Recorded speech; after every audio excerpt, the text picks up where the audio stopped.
Assalamualaikum warahmatullahi wabarakatuh. Perkenalkan, saya Windy Trinaya Agusti, NIM 1931096. Baiklah, sekarang kita akan membahas tentang konsep kepemimpinan dalam organisasi. Yang pertama, kita akan membahas tentang teori sebab munculnya pemimpin. Nah, terdapat 3 teori tentang sebab munculnya pemimpin. Yang pertama yaitu teori genetis, yang kedua teori sosial, yang ketiga yaitu teori ekologi. Pertama yaitu teori genetis. Nah, teori genetis ini mengatakan bahwa pemimpin itu muncul karena dilahirkan. Artinya, pemimpin itu tidak dibuat, didesain atau dibentuk, tetapi sudah ada sejak dilahirkan. Teori genetis ini artinya menciptakan sebuah kondisi mau tidak mau atau siap tidak siap seseorang sudah ditakdirkan menjadi seorang pemimpin. Contohnya seperti dalam keluarga kerajaan. Nah, seorang pangeran mahkota siap tidak siap, mau tidak mau harus menjadi atau sudah disiapkan untuk menjadi seorang pemimpin atau menjadi raja. Itu teori sosial. Nah, teori sosial ini mengatakan bahwa pemimpin itu tidak dilahirkan, melainkan dibentuk, didesain, direncanakan sehingga memunculkan sebuah kondisi seseorang siap menjadi seorang pemimpin. Nah, teori sosial ini juga mengatakan siapapun orangnya berhak menjadi seorang pemimpin tanpa memandang sosial ekonomi dan keturunannya, asalkan dia mau memperkaya diri, mempersiapkan diri, menambah wawasannya agar suatu saat siap menjadi seorang pemimpin atau bisa menjadi seorang pemimpin.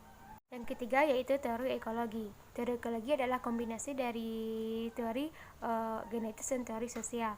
Nah, teori ekologi ini muncul karena teori genetis dan teori sosial.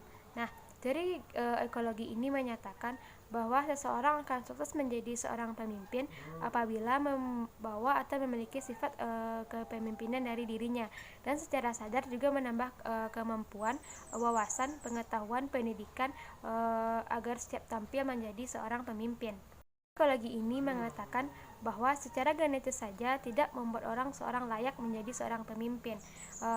Pemimpin yang sempurna itu harus melalui sempurna secara lahiriah dan disempurnakan secara harfiah. Kedua, kita akan memasuki yaitu pengertian dari kepemimpinan. Nah, menurut Raspat, kepemimpinan adalah suatu teknik kemampuan seseorang untuk mempengaruhi orang lain atau mempengaruhi orang-orang yang dipimpinnya agar mau bekerja sama untuk mencapai tujuan atau keinginan bersama atau tujuan dari sebuah lembaga. Surgiana Surtanto, kepemimpinan adalah suatu kegiatan penataan berupa kemampuan mempengaruhi orang lain dalam suatu kondisi tertentu agar mau bekerja sama untuk melakukan hal yang diinginkan untuk mencapai tujuan yang diinginkan.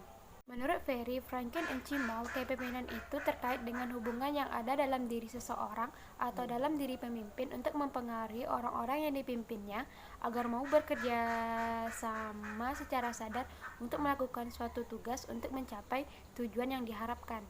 Menurut Franklin and Gilmore mengatakan bahwa kepemimpinan itu adalah suatu kemampuan atau skill untuk mempengaruhi orang lain agar mau bertindak sesuai dengan apa yang diinginkan oleh orang yang bersangkutan. Demikian dapat dikatakan bahwa kepemimpinan itu adalah sebuah kemampuan atau skill mempengaruhi orang lain atau mempengaruhi orang-orang yang dipimpinnya dalam sebuah lembaga.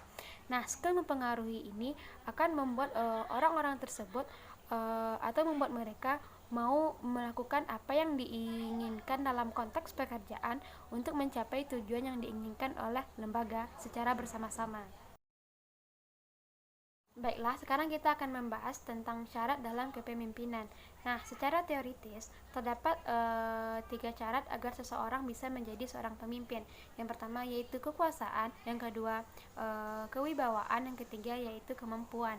Pertama yaitu kekuasaan. Kekuasaan adalah sebuah otoritas atau legalitas yang memberikan wewenang kepada pemimpin untuk mempengaruhi dan menggerakkan karyawan yang di bawah kepemimpinannya dalam rangka penyelesaian tugas dan pekerjaan yang telah diberikan. Yang kedua yaitu kewibawaan. Artinya yaitu kelebihan, keunggulan, dan keutamaan yang dimiliki oleh seorang pemimpin sehingga mampu mengatur orang lain. Ada faktor yang menyebabkan orang-orang tersebut patuh dan mau mengerjakan apa yang disampaikan oleh pemimpin. Yang ketiga yaitu kemampuan, artinya yaitu kemampuan atau kesanggupan dari sumber daya kekuatan. Contohnya yaitu kemampuan dalam bidang teknik sosial. Nah, seorang pemimpin harus memiliki kemampuan yang lebih dari orang lain. Seorang pemimpin harus memiliki kelebihan yang layak, dan kemampuan tersebut tidak banyak dimiliki oleh orang lain. Artinya, kemampuan yang dimiliki oleh pemimpin ini harus melebihi kemampuan dari orang-orang yang dipimpinnya.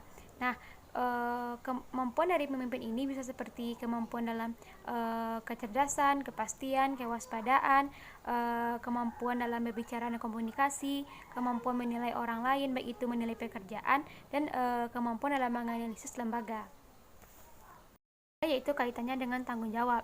Nah, seorang pemimpin harus memiliki keberanian, ketekunan, kemandirian, dan keuletan. Nah, seorang pemimpin harus memiliki kemampuan di bidang atau di semua bidang atau di segala hal, karena seorang pemimpin akan mendapatkan tuntutan karena akan dipandang lebih dari orang-orang yang dipimpinnya. Selanjutnya yaitu kaitannya dengan status, kedudukan, sosial ekonomi, persoalan partisipasi aktif, dan memiliki kestabilan yang tinggi. Nah, selanjutnya kita akan membahas tentang ciri-ciri dari kepemimpinan yang baik. Nah, terdapat 3 ciri dari kepemimpinan yang baik. Yang pertama yaitu memiliki penglihatan sosial, yang kedua kecakapan berpikir abstrak, dan ketiga yaitu memiliki kestabilan emosi. Pertama yaitu memiliki penglihatan sosial. Nah, artinya yaitu seorang pemimpin yang baik harus melihat dan merasakan gejala-gejala yang ada di dalam masyarakat dalam kehidupan sehari-hari yang konteks hubungannya dengan sosial. Nah, dengan timbulnya gejala-gejala ini, maka seorang pemimpin harus mendesain atau menciptakan kebijakan sesuai dengan gejala-gejala yang terjadi di masyarakat, yang menghasilkan keputusan sesuai apa yang dilihat dan dirasakan oleh masyarakat dalam kehidupan sehari-hari. Kedua yaitu kecakapan berpikir abstrak. Artinya, selayaknya seorang pemimpin harus memiliki otak yang cerdas, intelijensi yang tinggi, karena seorang pemimpin akan dibutuhkan pemikiran-pemikiran yang matang untuk mengambil atau menciptakan sebuah kebijakan. Nah, kemampuan dari pemimpin ini atau daya olah pikir dari pemimpin ini akan menganalisis hal-hal, persoalan, atau gejala-gejala yang terjadi dalam lembaga, serta kebijakan yang dihasilkan oleh pemimpin itu bermanfaat bagi organisasi secara keseluruhan. Ketiga yaitu kestabilan emosi. Artinya, seorang pemimpin harus memiliki kestabilan emosi yang baik. Artinya, seorang pemimpin tidak boleh mudah marah dan tidak mudah emosi. Nah, apabila seorang pemimpin mudah emosi dan mudah marah, maka dalam pengambilan keputusan atau kebijakan akan sangat susah dilakukan. Seorang pemimpin akan dituntut dalam suatu kondisi untuk mengambil atau memutuskan suatu kebijakan atau keputusan yang sangat baik untuk sebuah lembaga. Maka kestabilan emosi ini akan sangat mempengaruhi pemimpin dalam pengambilan setiap kebijakan. Kita akan membahas tentang klasifikasi dari pemimpin. Nah, terdapat 2 klasifikasi dari pemimpin, yaitu pemimpin formal atau formal dan pemimpin informal. Yang pertama yaitu pemimpin formal atau pemimpin formal adalah orang yang ditunjuk di sebuah lembaga atau organisasi sebagai pemimpin yang didasarkan pada keputusan dan pengangkatan secara resmi. Pemimpin formal ini memangku suatu jabatan atau kedudukan dalam sebuah struktur organisasi yang jelas. Nah, segala hak dan kewajiban dari pemimpin formal ini diharapkan untuk mencapai tujuan organisasi atau lembaga yang telah ditetapkan. Nah, ciri-ciri dari pemimpin formal ini yaitu yang pertama yaitu ditunjuk oleh pihak yang berwenang. Artinya yaitu pemimpin formal ini secara birokrasi ditunjuk. Yang kedua, mendapat dukungan atau memperoleh dukungan dari organisasi formal. Ketiga yaitu harus mempunyai persyaratan formal. Artinya segala sesuatu yang telah ditetapkan oleh sebuah lembaga. Contohnya yaitu seperti sertifikat. Nah, persyaratan formal ini akan menjadi dasar yang harus dilalui oleh seorang pemimpin. Yang kedua yaitu pemimpin informal, artinya seseorang yang secara tidak resmi ditunjuk dan diangkat menjadi seorang pemimpin, atau salah satu bentuk kehormatan yang diberikan kepada seseorang karena orang tersebut memiliki kelebihan yang ditunjuk sebagai pemimpin, di mana orang tersebut dapat mempengaruhi perilaku dan psikis dalam satu kelompok atau orang-orang yang ada di sekelilingnya.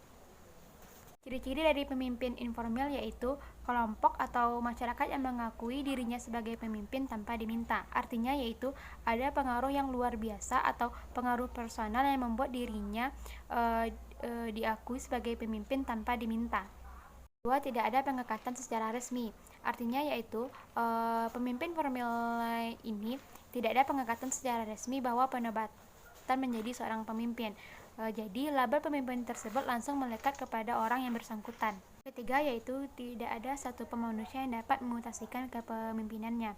Artinya pemimpin informal ini tidak mempunyai aturan atau garis kewenangan yang memaksa dia untuk melakukan hal yang harus dilakukan. Tetapi jika pemimpin informal ini melakukan suatu kesalahan, maka tidak ada sanksi yang akan didapatkan, tetapi hanya mendapatkan kekurangan kepercayaan dari orang-orang yang dipimpinnya. Yang keempat yaitu tidak mendapatkan balas jasa apapun. Terdapat dua istilah yaitu antara pemimpin dan kepala. Nah, banyak orang yang menyamakan bahwa pemimpin dan kepala ini adalah dua hal yang sama, padahal antara pemimpin dan kepala itu adalah memiliki makna yang berbeda. Kepala adalah seorang yang diangkat menurut peraturan tertentu yang diangkat oleh suatu instansi atau atasan yang dimana akan memangku suatu jabatan atau kedudukan. Kepala ini akan bertanggung jawab terhadap pekerjaan yang telah diberikan kepadanya, dan kepala ini kepada bawahannya akan memberikan perintah dan bersikap akan menjadi seorang penguasa. Pemimpin adalah seseorang yang dipilih dari kelompoknya karena orang tersebut memiliki kelebihan tertentu dibandingkan orang lain. Nah, pemimpin ini akan memimpin orang-orang dari kelompoknya atau memimpin orang yang dipimpin agar mencapai tujuan kelompok yang telah ditetapkan. Nah, demi kelancaran tugas, seorang pemimpin akan diberikan hak istimewa. Hak istimewa diberikan kepada pemimpin karena pemimpin ini memiliki suatu kelebihan atau memiliki kelebihan yang tidak dimiliki oleh orang lain pada umumnya. Nah, terdapat persamaan antara pemimpin dan kepala. Persamaan yang pertama yaitu pemimpin dan kepala sama-sama memiliki anak buah atau sama-sama memiliki orang-orang yang akan dipimpin. Nah, persamaan yang kedua yaitu pemimpin dan kepala diberikan tugas dan pekerjaan, lalu bertanggung jawab terhadap pekerjaan tersebut. Pekerjaan ini akan menjadi suatu prinsip yang akan diemban oleh pemimpin dan kepala.